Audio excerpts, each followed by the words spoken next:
Bueno, me gusta que hayas mencionado eso de los niños solos, porque es una cosa curiosa cómo cuando los niños se quedan solos, como tú has dicho, con la tele, con el videojuego, mucha gente encima diga que estos son niños mimados porque les dejan ver mucho la tele y les dejan jugar todo lo que quieren con el videojuego, sin darse cuenta de que el niño en realidad no le estaba pidiendo eso, el niño lo que estaba pidiendo es que le hicieran caso.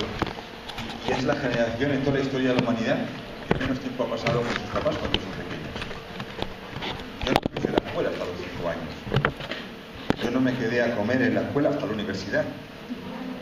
La generación en toda la historia de la humanidad que mientras son pequeños menos tiempo ha pasado con su mamá y con su papá, y encima tienen la cara dura de decirnos si en algún momento hay cualquier problema, si el adolescente hace no sé qué, si el adolescente hace no sé cuánto, enseguida nos dicen que la culpa es de que están maquillados, están consentidos y no les han puesto límites.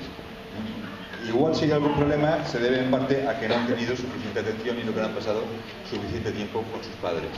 Para comprender las necesidades afectivas de nuestros hijos, para comprender cómo se comportan, por qué lloran cuando nos vamos, por qué no quieren dormir solos, por qué nos quieren brazos todo el rato, es útil comprender cómo... Es útil comprender cómo se comportan los animales.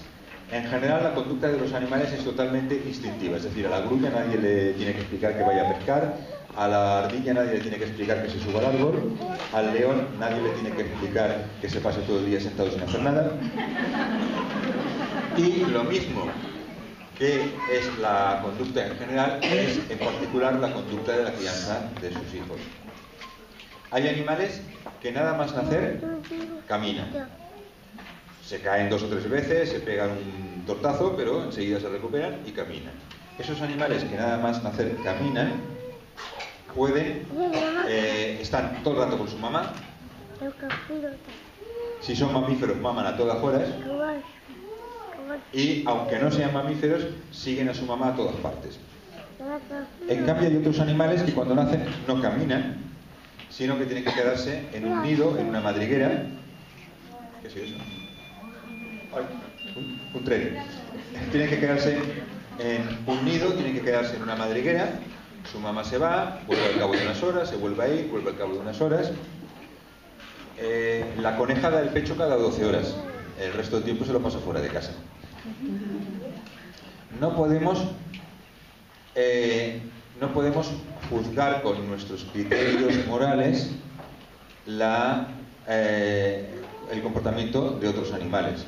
No podemos decir que fíjate tú, la cabra es que está como una cabra porque si no no se entiende que tenga la cría pegada a sus faldas de esa manera, la está malcriando y si sigue así va a ser un cabrito y cuando sea mayor va a ser un cabrón.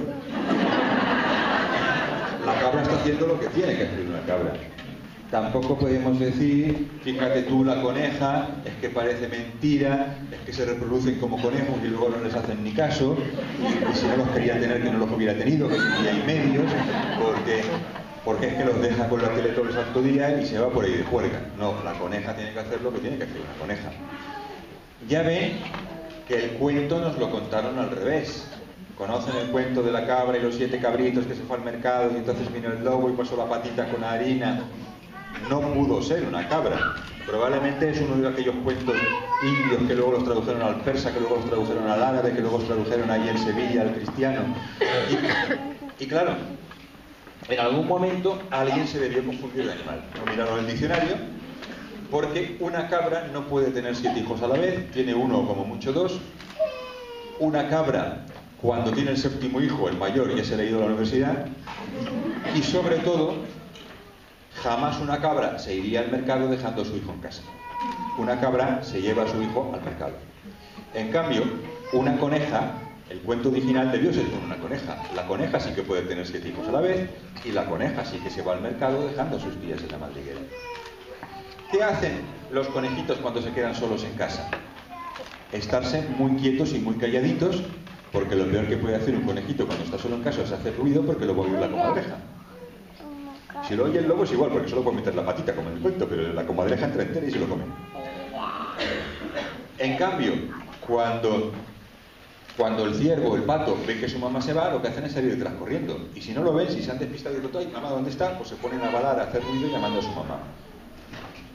¿Y cómo es posible Si hemos dicho, a ver, supónganse que ahora en la selva de Sumatra encuentran un nuevo animal desconocido para la ciencia y quieren saber a cuál de estos dos tipos pertenece. ¿Es de los que se quedan solos o es de los que van con su mamá todo el rato? Hay una manera muy fácil de saberlo. Pones a la mamá con la cría en una habitación, te llevas a la mamá y a ver la cría que hace. El conejito se quedará quieto y callado. El patito empezará a pillar y a pillar llamando a su mamá. ¿Qué hacen sus hijos si hacen el experimento? ¿Qué hacen sus hijos cuando van ustedes al lavabo? Ponerse a llorar que parece que les estén matando. Porque en realidad durante millones de años los que no lo han hecho probablemente han muerto. Porque no es buena idea ver que tu mamá se va y no haces nada. Más vale llamarla para que vuelva. Y hay que llamarla pronto porque si no ya no te oye. Si te esperas y dices, oye, es que es un minuto y ya están llorando. Claro, es que si espera media hora ya no le oyes, sabes dónde puede estar ya. Precisamente porque lo hacen por un motivo, lo tienen que hacer rápido. A veces nos molestan ciertas características del llanto de nuestros hijos porque nos parecen irracionales. Pensamos, yo lloraría si la persona amada se va y tarda horas en volver. Yo lloraría si mi marido, que tiene que volver de casa a las 5, son las 7, son las 9, son las 11, son las 3 de la madrugada y no ha aparecido. Llega un momento en que te desesperas, llega un momento en que empiezas a llamar. Primero llamas a la empresa a ver si se quedó, luego llamas a sus amigos a ver si se ha ido de copas, luego llamas a los hospitales a ver si no lo han encontrado atropellado, luego ya no sabes ni a quién llamar. ¿Qué haces si tu marido son las 3 de la madrugada y no ha aparecido? Pues igual lloras. Pero claro, es que han pasado unas horas. Un niño, ¿cómo puede llorar en un minuto? A ver, primero, tú sabes dónde está tu marido, sabes cómo está el tráfico en Buenos Aires. Por lo tanto, es lógico pensar que media hora no cuenta. Y que solo a partir de una hora y media hay que empezar a preocuparse moderadamente. Y solo a partir de 6 horas hay que empezar a preocuparse mucho. Pero tu hijo todo eso no lo sabe. Tu hijo no sabe si estás en el lavabo o si simplemente te has ido de la casa y has empezado a andar. Y bueno, que si se espera media hora, estarás en San Telmo. Es que no le vas a oír. Si se espera 3 horas ya puedes estar en Montevideo. Precisamente porque no lloran para fastidiar, no lloran para tomarnos el pelo, no lloran para ensanchar los pulmones, sino que lloran porque necesitan que volvamos, tienen que llorar de una determinada manera. Tienen que llorar lo más pronto posible, lo más fuerte posible y durante todo el rato que haga falta para que llores. Porque imagínense, hace 1.000.000 de años, 2 mamás que se fueron a dormir con sus bebés. Probablemente como hacen ahora los chimpancés. Buscan un lugar seguro, ponen unas ramitas en el suelo para que no esté tan duro y se echan a dormir. Imagínense que las 2 mamás a medianoche se levantan y se van y dejan solitos a sus bebés. Uno duerme 8 horas de un tirón, el otro se despierta cada hora y media. ¿Cuál creen que sobrevivió? Uno, cuando se despierta y ve que su mamá no está, enseguida se pone a llorar a toda pastilla. El otro ve que su mamá no está y piensa, qué raro, habrá salido un momento, esperaremos a ver qué pasa. Y al cabo de media hora, uy, sigue sin venir, voy a llorar moderadamente. Y solo cuando ya hace 2 horas que su mamá no está, empieza a llorar fuerte. ¿Cuál creen que sobrevivió? Sobrevivió aquel que lloró lo suficientemente pronto y lo suficientemente fuerte para que su mamá volviera. Para eso sirve llorar. Entonces estábamos en que nuestros hijos se comportan como las cabritas, se ponen a llorar cuando nos vamos. Pero nuestros hijos no caminan. Si nuestros hijos son de los que no caminan, no deberían ser como los conejitos, que se quedan callados en la madriguera todo el rato. No sería lo lógico, puesto que hay 2 tipos de animales. Es que no hay 2 tipos, hay 3. El tercer tipo es menos común, pero la casualidad es que somos nosotros. El tercer tipo somos los primates. Los primates somos animales que cuando somos pequeños estamos todo el rato con nuestra mamá. Pero no vamos caminando detrás de nuestra mamá, sino que vamos subidos encima de nuestra mamá. Y subidos encima de nuestra mamá descubrimos el mundo. Esta mamá no le pregunta al pediatra veterinario qué edad se introduce la banana. Ahora, eso sí, es la misma cría la que se agarra a la mamá con sus 2 piernas y con sus 2 brazos, y la mamá puede saltar de un árbol a otro que la cría no se cae. Con una excepción, que son nuestros primos más cercanos. Los chimpancés y los gorilas se parecen tanto a nosotros que la cría es incapaz de agarrarse a su madre. Su madre la tiene que sujetar con un brazo porque si no se cae. Pero solo durante 2 o 3 semanas. A partir de las 3 semanas, hasta el tonto el gorila se sabe agarrar a su madre. Y su madre puede saltar de un árbol a otro que no se cae. ¿A qué edad se atreven ustedes a saltar de un árbol a otro que su hijo no se cae? Nunca en la vida.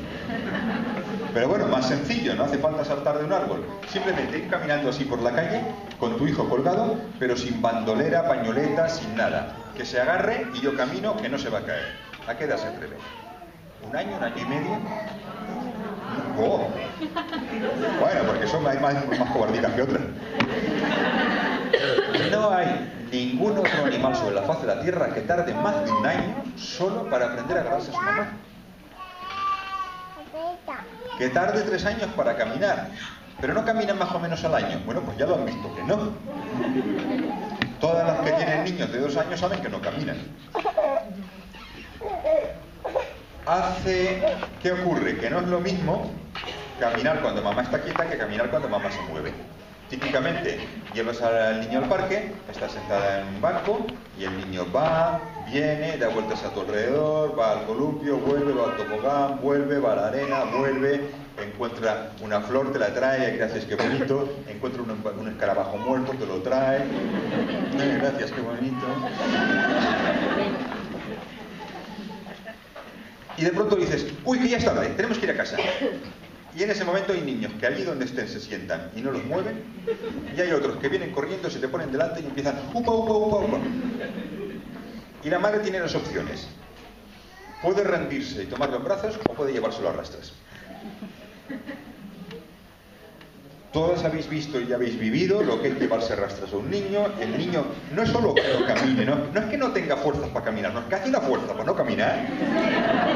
¿Qué piensas? Todo este esfuerzo, como decía mi madre de los delincuentes, toda esa inteligencia usada para el bien, qué gran resultado daría. El niño se esfuerza para tirar para el otro lado, no quiere caminar. Y te lo llevas llorando a casa.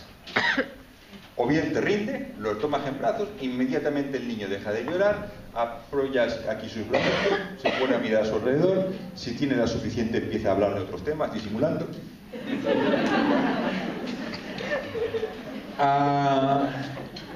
Es increíble con qué fiereza juzga la gente la conducta de los niños.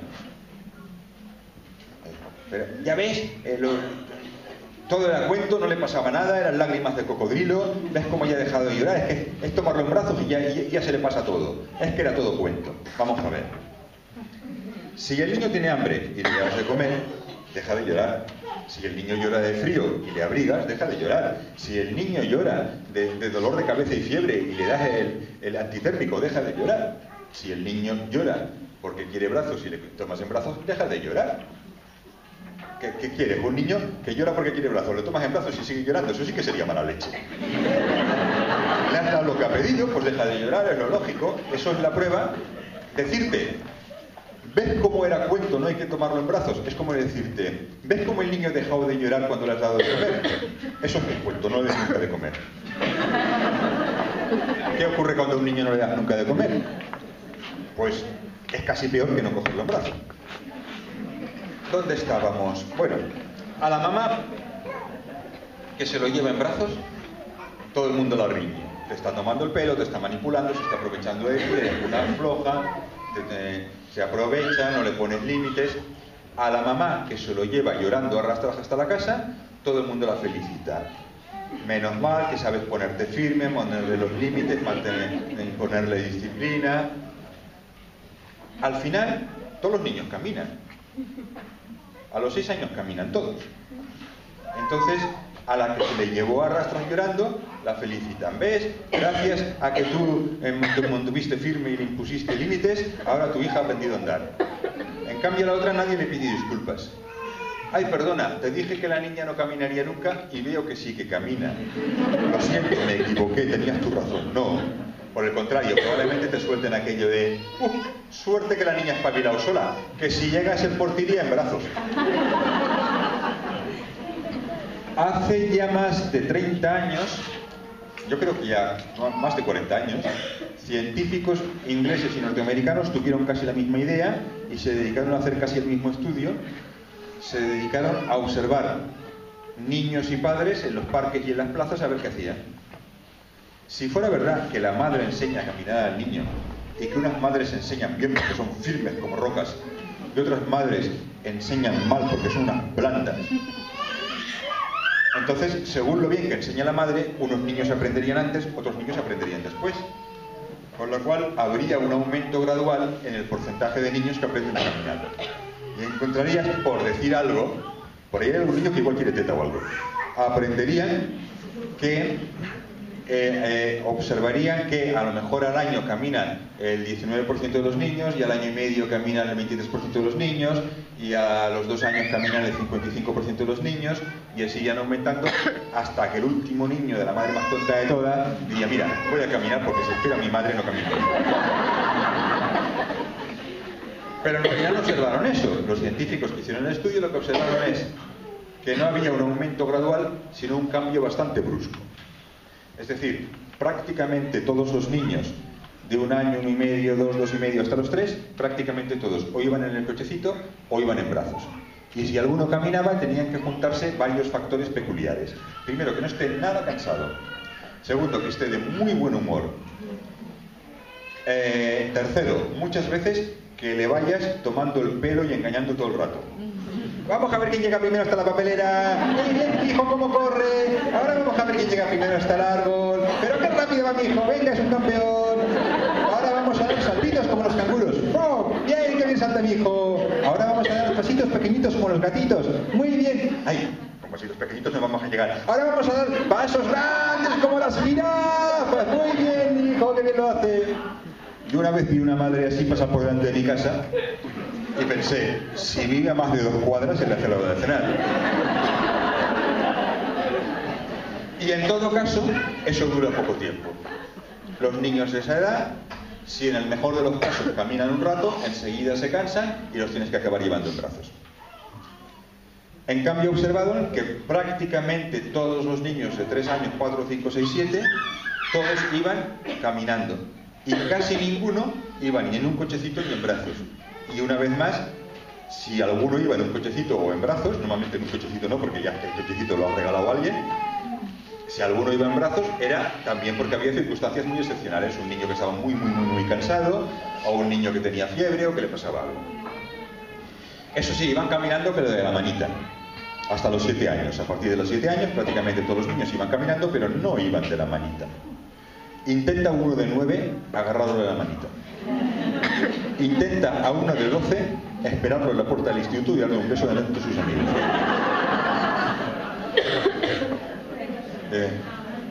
A ver, olvídate de esos castigos antiguos de sin ver la tele.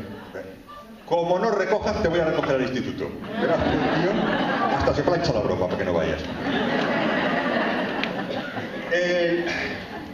La conclusión de aquellos investigadores fue doble.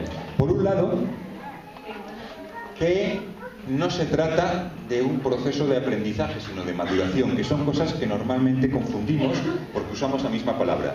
Decimos aprender matemáticas, aprender historia, aprender a tocar el piano, aprender a bailar. Yo creo que la palabra aprender hay que reservarla para ese tipo de cosas. Cosas que alguien te tiene que enseñar y que tú tienes que hacer un esfuerzo para aprender, y si nadie te enseña o tú no haces un esfuerzo, bueno, excepcionalmente algunos adultos aprenden con un libro por correspondencia, pero los niños francamente son muy raros, te tienen que enseñar, te tienes que esforzar, y si no te han enseñado o no te has esforzado, no lo has aprendido. Y mucha gente no sabe matemáticas, mucha gente no sabe bailar, mucha gente no sabe tocar el piano.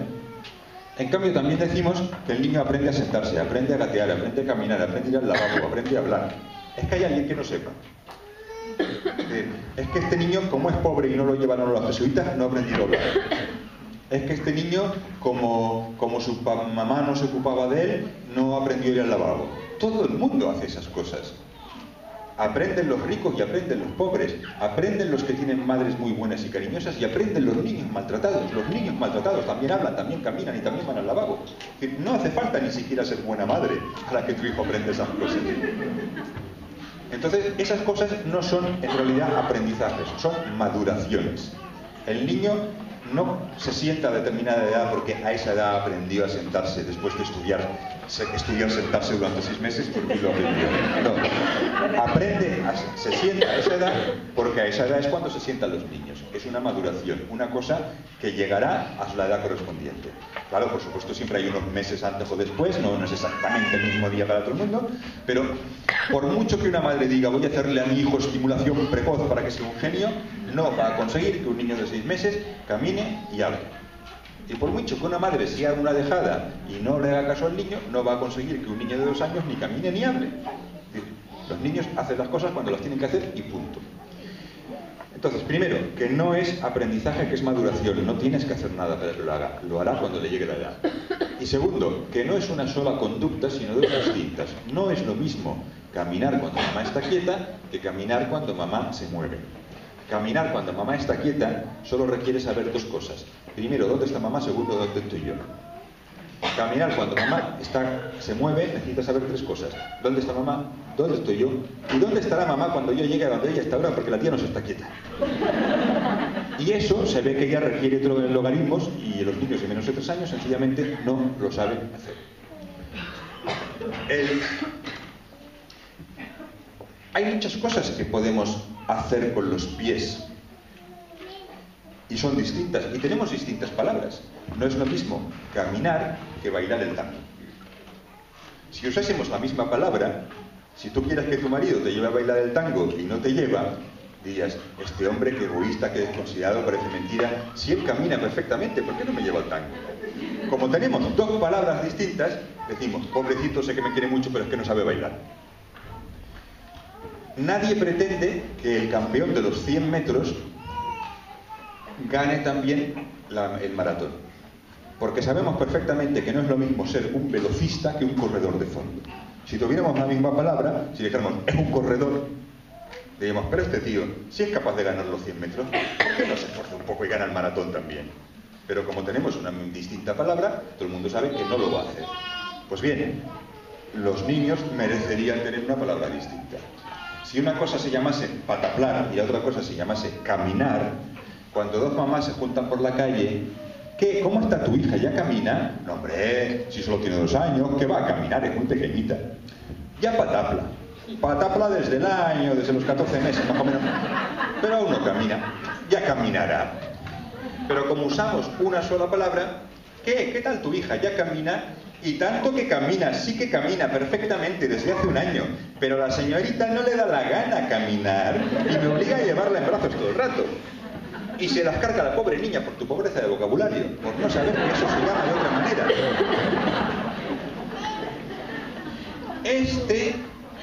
Habíamos dicho, no hay ningún otro animal que tarde 1 año en agarrarse a su madre o más, 1 año en pataplar, 3 años en caminar. ¿Cuántos años en ser independiente? Creo que estamos en 30, 35. Con suerte. Y bueno, dependiente, que le cambias la mamá por el psicoanalista.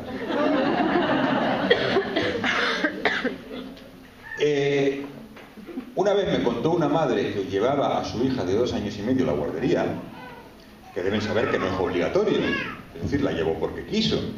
Es decir, los de la guardería podrían haber pensado, qué amable esta mamá que nos trae a su hija, qué confianza demuestra en nosotros, podrían haber mostrado gratitud. Pues no, en la guardería se enteraron de que ese niño de 2 años y medio todavía tomaba el pecho y todavía dormía en la cama de los padres. Resultado, lo llamaron a la madre para hablar con la psicóloga de la guardería, que no era como esta, que era de otra escuela, y la psicóloga de la guardería le explicó a la madre que le estaba criando a su hija una dependencia. Es decir, a ver si nos enteramos bien. Todas las demás niñas de 2 años y medio son independientes. Todas las demás niñas de 2 años y medio trabajan, ganan dinero, se han alquilado un apartamento, hacen la compra, se preparan la comida, se lavan los platos, se planchan la ropa, son independientes. Solo la tuya, que la has malcriado, mira cómo te ha salido. A ver, por amor de Dios, todos los niños de 2 años son dependientes de sus padres. Y los de 5, los de 7, los de 9 y los de 14, todos son dependientes. Ah, bueno, pero es que le estaba haciendo más dependiente de lo normal. ¿De verdad creen que un niño puede ser más dependiente? Un niño de 2 años sin sus papás se muere. No se puede ser más dependiente que eso. No se puede ser. Esto es el famoso experimento del doctor Harlow de la mona de alambre y la mona de pelo. El doctor Harlow, creo que fue en los años 50, no sé si 40, incluso yo creo que era los 50, ¿no? Hizo el experimento de separar crías de macaco de sus mamás y ponerlas en una jaula con 2 monigotes vagamente parecidos a un mono. Uno tiene leche pero no tiene pelo, y el otro tiene pelo pero no tiene leche. A priori pensaban que como tontos las crías serían a la de la leche. Pues no, se iban a la del pelo. Se pasaban todo el santo día agarrados al pelo. Cuando estaban desesperados de hambre se iban a tomar el biberón. Mientras estaban tomando el biberón estaban así, muertos de miedo, y lo más rápidamente posible se volvían al pelo.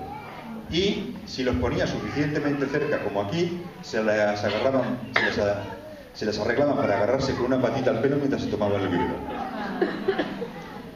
A raíz de este y de otras investigaciones, de otros experimentos con animales, y a raíz de diversas observaciones con seres humanos no había experimentos porque no se pueden hacer experimentos en este sentido. Lo que había era observaciones, es decir, ¿qué ocurre cuando los niños... Por ejemplo, había observaciones muy famosas de Ana Freud. ¿Tú qué sabes? ¿Ana Freud es la hija? ¿Es la hija? ¿No es la nieta? No, es la hija, vale. Pues mira, yo pensaba, no sé por qué, que era la hija o la nieta o la sobrina. Pues Ana Freud, la hija de Freud, en persona, hizo una serie de observaciones junto a otros colegas en Inglaterra durante la Segunda Guerra Mundial con los niños que eran separados de sus familias por los bombardeos. Saben que los alemanes bombardearon Londres hasta dejarlo plano, y a los niños se los llevaron al campo para evitar el riesgo de los bombardeos. Y a los padres también cuando podían, pero mucha gente tenía que quedarse en Londres porque era en Londres donde estaban las fábricas y tenían que seguir funcionando. Entre otras las fábricas de municiones y de aviones, claro, no las podemos cerrar en plena guerra. Con lo cual muchísima gente se vio obligada a quedarse en Londres mientras sus hijos eran trasladados al campo. Y entonces, en vista de que existía este experimento natural, algo que nunca haríamos a propósito porque sería una crueldad separar a los hijos de sus padres para ver qué pasa, pero allí estábamos obligados a hacerlo, pues Ana Freud y sus colegas pensaron, vamos a ver qué ocurre con estos niños. Y observaron que en los niños menores de 3 años, cuanta mejor era la relación previa con sus papás, peor lo pasaban al separarse. Es decir, los niños que tienen una buena relación con sus papás, que son la inmensa mayoría, es decir, no estamos hablando de que para tener una buena relación con su papá hace falta darle el pecho, tomarlo en brazos, hacer colecho, no sé qué, no, a ver, la mayoría de los niños, aunque les den el biberón, aunque les dejen llorar de vez en cuando, tienen una buena relación con sus papás. Incluso niños que les pegan un poquito de vez en cuando, tienen una buena relación con sus papás. Quitémonos de la cabeza la idea de que solo hay una manera normal de cuidar a los niños y todos los demás son malos. No estamos planteando el mínimo para aprobar. El mínimo para aprobar está muy bajo. Es muy fácil ser buenos padres. Estamos hablando de sacar un poco nota. Entonces, la inmensa mayoría de los niños tienen una buena relación con sus papás. Y esos niños, cuando se los separaban de sus papás antes de los 3 años, lloraban mucho, lo pasaban muy mal, no comían, no dormían, etc. Hasta que, al cabo de un tiempo, pues, poco a poco se les iba pasando. Claro, no van a estar 1000 años así. En cambio, los niños que ya previamente tenían una mala relación con sus papás, y esos eran muy pocos, no estoy hablando de niños que los dejaron llorar un día, no estoy hablando de niños que estaban ya bajo control de los servicios sociales porque sus padres eran alcohólicos, que habían estado en familias de acogida. Esos niños sufrían menos al separarlo. Claro, estaban igual que antes, no perdían nada. ¿Para qué iban a llorar? A lo mejor hasta estaban mejor en casa de los campesinos aquellos que los trataban con mucho cariño que en el orfanato que no les hacían caso. Por lo tanto, aquellos niños no tenían motivo para llorar tanto. En cambio, a partir de los 5 años y sobre todo a partir de los 7 u 8, era justo al revés. Los niños que ya tenían una mala relación con sus papás, los niños que venían de servicios sociales, de hogares de acogida, los niños que habían estado en orfanatos, los niños que habían estado en reformatorios, eran los que cuando se los llevaban fuera se portaban mal, desobedecían, hacían gamberradas, pegaban a los otros niños, y el pobre granjero que le había tocado al niño decía, por favor, llévenselo, que no hay quien lo aguante.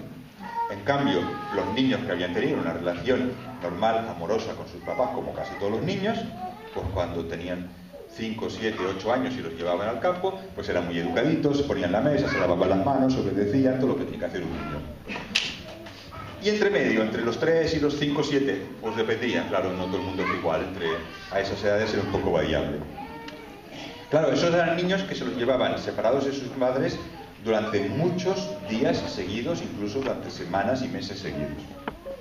En la vida real actualmente, pues los niños los separamos de sus padres pues 8 o 9 horas para ir a la guardería.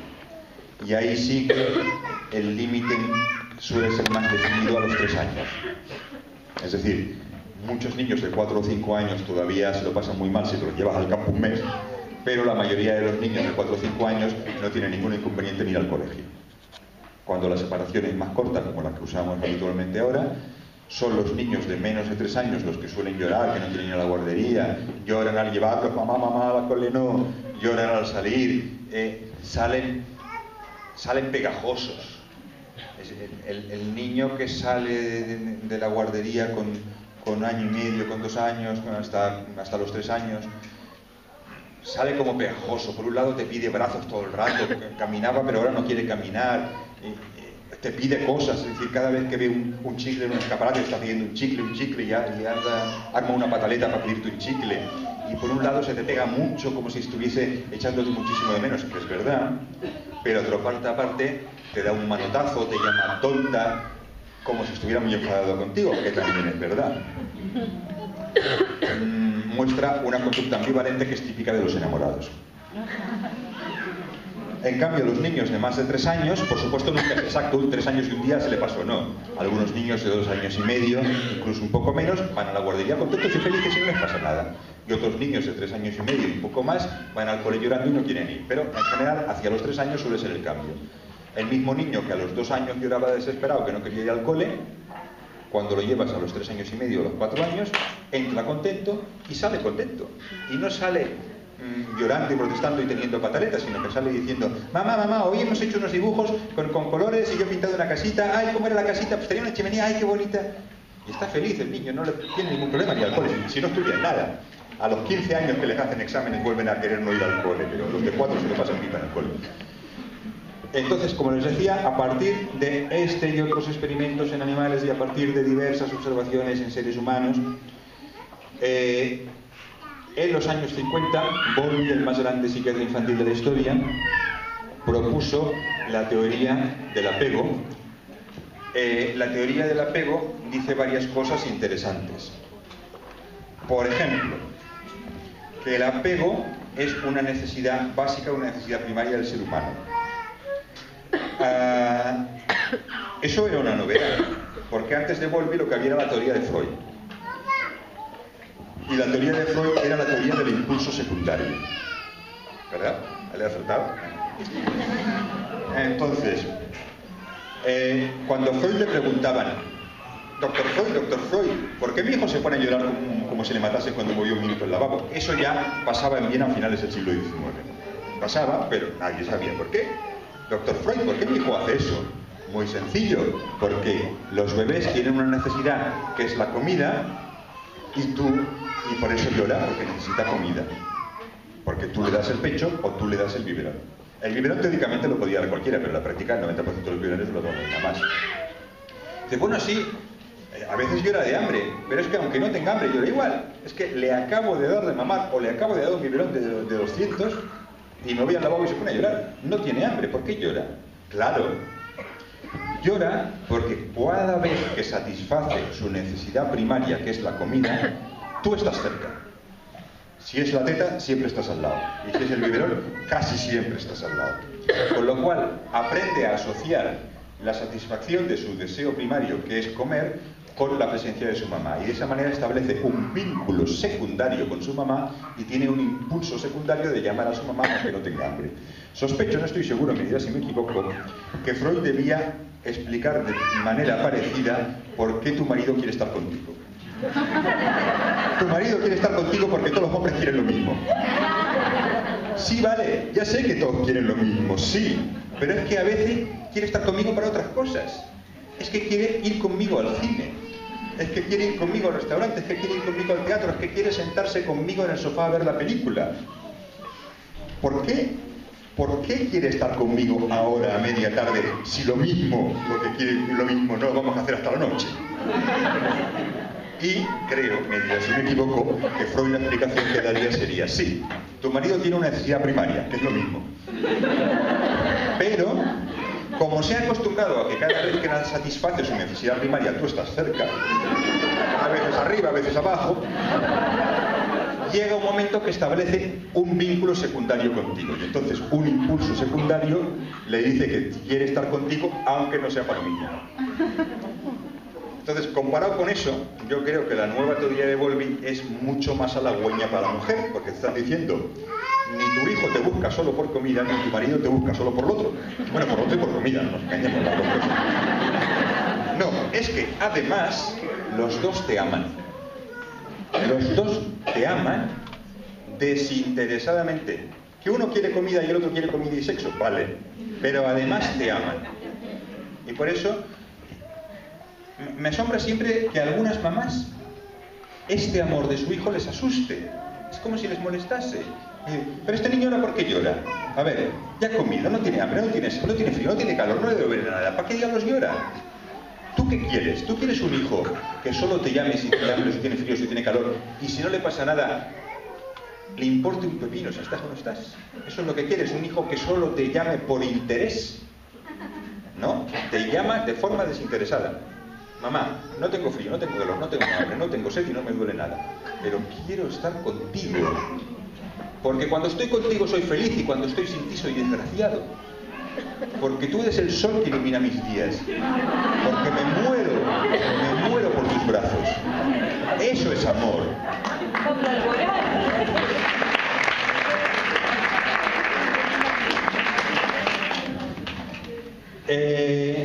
Bueno, lo primero pues que dice Bowlby es: el apego, la relación afectiva, es una necesidad básica del ser humano, tan básica como la comida, el sexo, la respiración o algunas otras. Lo segundo que dice: eso es una necesidad que se mantiene a lo largo de toda la vida, solamente que va cambiando de objeto. No sé por qué en el psicoanálisis a las personas se llaman objetos, que es un poco como cosificar, ¿no diríamos? En realidad no es a las personas, sino que nosotros decimos que hay objetos, que es la teta, la caca. Bueno, eso no lo dice Bowlby. Eso es reiniano, eso es reiniano. También. Bowlby habla de la mamá entera. Pues, un psicólogo como debe ser.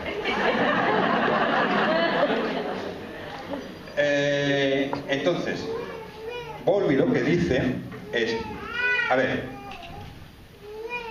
¿en qué consiste la conducta? Bowlby habla de sistemas de conducta. ¿En qué consiste la conducta alimentaria? ¿Por qué comemos? ¿Comemos para obtener las calorías, el calcio, las vitaminas, las proteínas que necesitamos? No, no es por eso. Porque los animales no saben que existen las proteínas y el calcio, y las personas no lo sabían hasta hace un siglo, y la mayoría siguen sin saberlo. Entonces, una cosa es el para qué y otra cosa es el por qué. ¿Para qué sirve comer? Comer sirve para obtener las calorías, vitaminas, calcio que necesitas. Pero eso la gente no lo sabe y sin embargo come.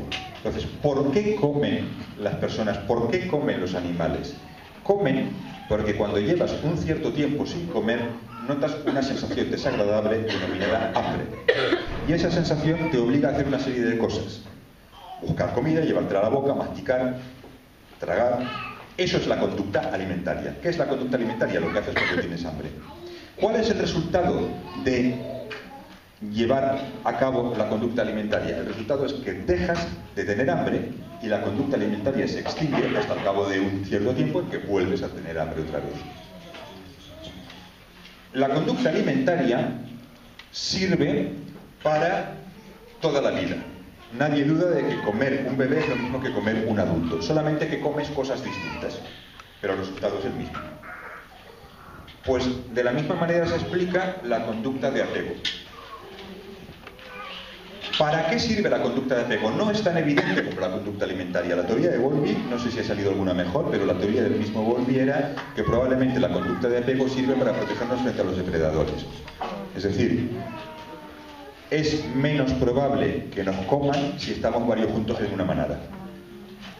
Las ovejitas tienen menos probabilidades de ser devoradas si están todas juntas que si se van solas por el bosque. Y por lo tanto las ovejitas son gregarias. Y las crías tienen menos probabilidades de ser devoradas si las protegen sus papás y por lo tanto se juntan a sus papás. Pero claro, no podemos decir que la ovejita es gregaria porque le tienen miedo al lobo. No, eso es absurdo. Las ovejitas no saben que existen los lobos. No lo saben. Todas las ovejitas que han visto un lobo han muerto. Las ovejitas no saben que existen los lobos.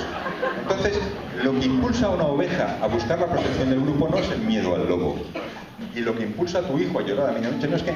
Insisto en esto porque a veces hay gente que no sé si quiere ridiculizar mis libros o algo por el estilo y dice, vaya tontería, ahora me dicen que mi hijo tiene miedo a los lobos. No, tu hijo no tiene miedo a los lobos y las ovejas tampoco lo tienen, porque no saben que es. Entonces, no es por el miedo al lobo, eso es el para qué. ¿Para qué creen los científicos que sirve? Ahora, el por qué. ¿Por qué motivo esta ovejita se va con las otras y se juntan todas? ¿O por qué motivo este niño llama a su mamá y no quiere estar solo? Porque cuando este niño lleva un cierto tiempo separado de la persona con la que tiene una relación de apego, nota una sensación desagradable. La echa de menos, la añora, y esa sensación desagradable la lleva a hacer una serie de cosas. Y esas cosas que hace son las que constituyen la conducta de apego. ¿Qué es la conducta de apego? La conducta de apego es, cuando es muy pequeño, pues llorar hasta que tu mamá viene. Cuando es mayor, pues ir caminando buscando a tu mamá, abrazarte a tu mamá, decirle cosas a tu mamá. Cuando eres mayor todavía, pues abrazarte a tu papá, a otros familiares, a tu novia, a tu novio, a tus propios hijos. Es decir, la conducta de apego, según Freud, se mantiene a lo largo de toda la vida, lo mismo que la conducta alimentaria, solo que va cambiando de objeto. Según Freud, no, perdón, según Bowlby. Freud esto me lo pilló. Según Bowlby. Entonces, dice Bowlby que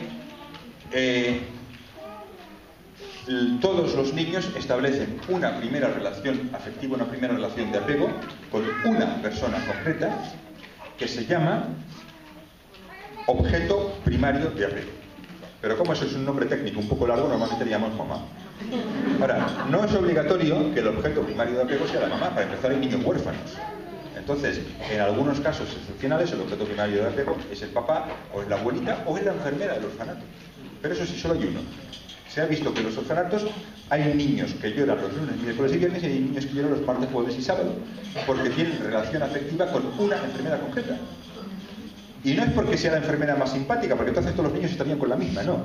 Es porque no se sabe muy bien por qué, por algún motivo, le han pillado el afecto con esa, y entonces cuando está la otra, aunque sea muy simpática, lloran porque falta la suya. Otra cosa muy importante que dice Freud, que dice Bowlby, confundirlos, por favor. ¿Dónde vas tú a comparar? Bowlby era un científico. Otra cosa muy importante que dice Bowlby es que la calidad de esa primera relación afectiva, de esa primera relación de apego que tienes con tu mamá, o habitualmente con tu mamá, de alguna manera prefigura la calidad de otras relaciones afectivas que tendrás a lo largo de la vida. Técnicamente me ha dicho algún experto en estas cosas que solo unas pocas relaciones concretas son relaciones de apego. Es decir, tienes relaciones de apego con tu papá, con tu marido y con poca gente más. Igual yo lo entendí mal. A mí me dio la impresión de que Bowlby decía un poco que otras relaciones afectivas están relacionadas, no es tan fuerte, no es tan intensa, pero que también tienes una relación con tus amigos, con tus compañeros, con tu tal, que, claro, desde luego son mucho más flojas, pero también tienen una relación con todo el sistema este. Igual me equivoco yo. En cualquier caso, el que ha tenido una buena relación con su mamá tiene más probabilidades de tener buenas relaciones con su papá, con su abuelita, con sus hermanos, con sus compañeros de clase, con sus profesores, con sus compañeros de trabajo, con su novio, con su novia, con sus propios hijos. Y eso a largo plazo pues es la felicidad.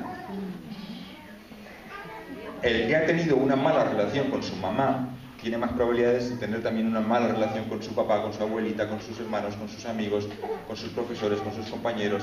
Y claro, eso lleva a una serie de problemas. Mala relación con sus profesores, fracaso escolar. Mala relación con sus compañeros de trabajo y con sus jefes, despedido. Mala relación con su esposa, divorcio. Tenemos bastantes pruebas de que existe esta relación. Es decir, sabemos que la inmensa mayoría de los padres maltratadores fueron niños maltratados. Sabemos que la inmensa mayoría de los maridos maltratadores fueron niños maltratados. Sabemos que la inmensa mayoría de las mujeres maltratadas fueron niñas maltratadas. Porque si tú creces sabiendo que ni siquiera tu padre te puede poner la mano encima, difícilmente vas a aceptar que lo haga el novio. Y si al novio no le dejas pasar ni una, pues o cambia el novio o cambian de novio. Pero no te vas a encontrar, o difícilmente te vas a encontrar con un marido maltratador. En cambio, si criamos a nuestras hijas con esas abyectas, repugnantes mentiras que a veces se dicen a los niños, mentiras como quien bien te quiere te hará llorar, o como mira lo que me has obligado a hacer porque te has portado mal, o como a mí me ha dolido más que a ti. Si educamos a nuestros hijos pensando que la violencia es un síntoma del amor, pues a esa niña no le va a extrañar que su novio, que la quiere mucho, la pegue tanto como su papá, que también quería mucho. Bueno, pues así la teoría del apego más o menos es eso. Y para entender cómo se comportan nuestros hijos, es importante también entender cómo vivían nuestros antepasados hace 1 millón de años. Y existe la seria sospecha de que no vivían así. Para empezar, se cree que no había cera de depilar.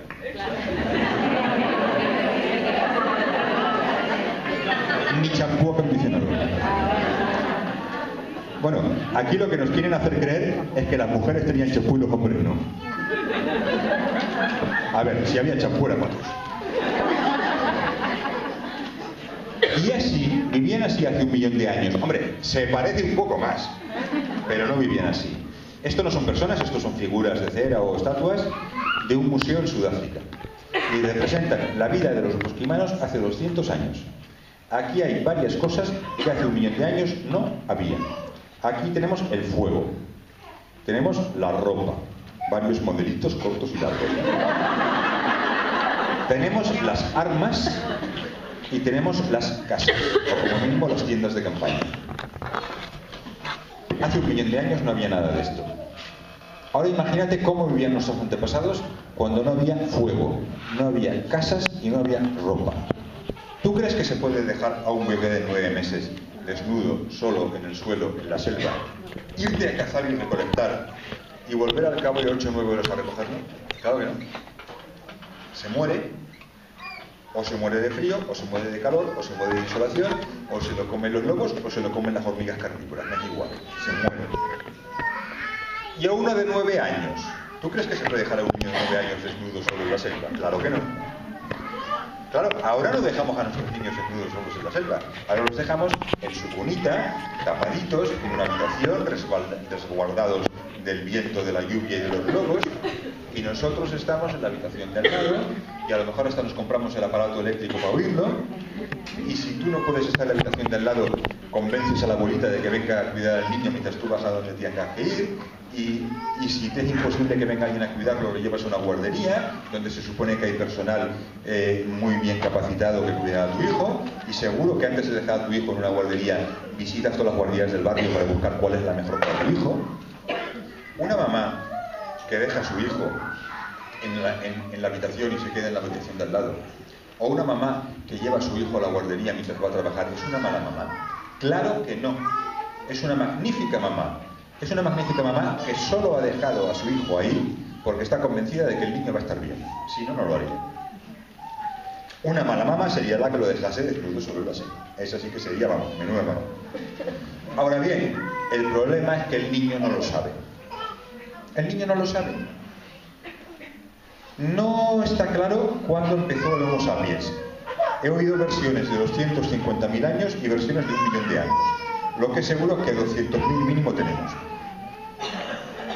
La cueva de Altamira decían que tenía 16.000 años, aunque las últimas investigaciones ahora han dicho que igual tienen más de 30.000. Comparado con 200.000 no es nada. Era aquí mismo la cueva de Altamira. Entonces, los niños que nacían en la cueva de Altamira hace 30.000 años eran exactamente iguales que los niños que nacen hoy en la maternidad Sardá, exactamente iguales que los que nacen en la clínica privada más cara de Buenos Aires, exactamente iguales que los niños que nacen en Londres o en Berlín o en el Congo o en Tailandia. Son el día en que nacen exactamente iguales. Todos los niños nacen con las mismas necesidades, con los mismos respuestas a las mismas situaciones. Pero nacen en mundos muy distintos, completamente distintos. A medida que vayan creciendo, irán comprendiendo